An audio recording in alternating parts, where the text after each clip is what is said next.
কন্যা কন্যা লগ্নের 2026 কেমন যাবে? প্রথমে বলে কি, কন্যা লগ্নের মানুষরা কিন্তু খুব ইমোশনালি সেন্সিটিভ হয়। খুব সেন্সিটিভ মানুষ হয় এরা।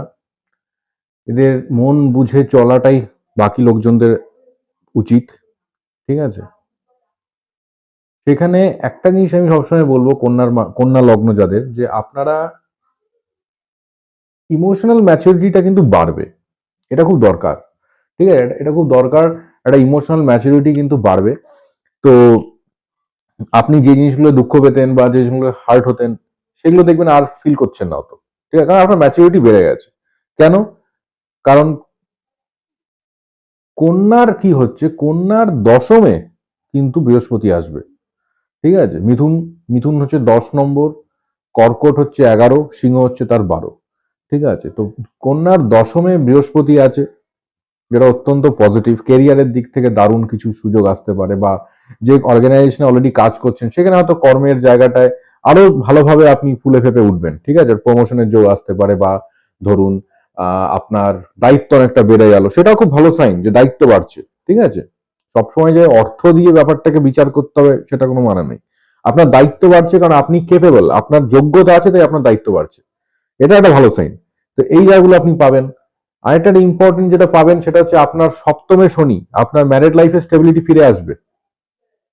আপনার ম্যারিড লাইফে স্টেবিলিটি ফিরে আসবে। পরবর্তী সময়ে আপনার বিবাহিত জীবনে অনেক মানে সুখময় শান্তিময় যে পরিবেশ, এগুলো ফিরে আসবে। আর আরেকটা একটা খুব পজিটিভ জিনিস আছে কন্যার ক্ষেত্রে এই বছরটা 2026টা, সেটা হচ্ছে এরা কিন্তু জীবনের থাকে না একটা, যে একটা বহুদিনের ইচ্ছে, যারা বাড়ি কিনতে পারবো বা একটা জমি কিনবো, বা আহ, একটা বিদেশে ঘুরতে যাওয়ার ইচ্ছে। ঠিক আছে? মানুষের জীবনে ইচ্ছে থাকে যে হ্যাঁ, এই যে এটা করতে পারলে আমার খুব ভালো লাগবে। এই জায়গাটার একটা ফুলফিলমেন্ট কিন্তু শনি, বৃহস্পতি এবং রাহু, কারণ 6 নম্বরে রাহু আছে, এই জায়গাটায় কিন্তু একটা দারুণ চমক আমরা দেখতে পাবো কন্যা লগ্নের মানুষজনের জন্য। একটা উইশ ফুলফিলমেন্ট, একটা ইচ্ছা পূর্তি কিন্তু এবছর আছে। অনেকের বহুদিন ধরে চেষ্টা করছেন, সন্তানের জন্য হচ্ছে না, প্রচুর ট্রিটমেন্ট করাচ্ছেন। এইখানে কিন্তু একটা দারুণ সুযোগ আছে। এইখানে কিন্তু বৃহস্পতি, শনি এবং রাহু তিনজনে মিলিতভাবে কিন্তু যারা সাপোর্ট করবে।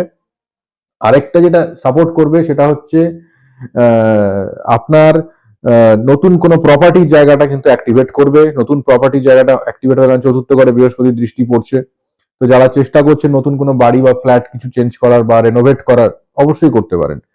আদারওয়াইজ খুব ভালো বছর, খুব একটা চিন্তার কিছু নেই, সুন্দর কাটবে বছরের শুরু থেকে শেষ অবধি।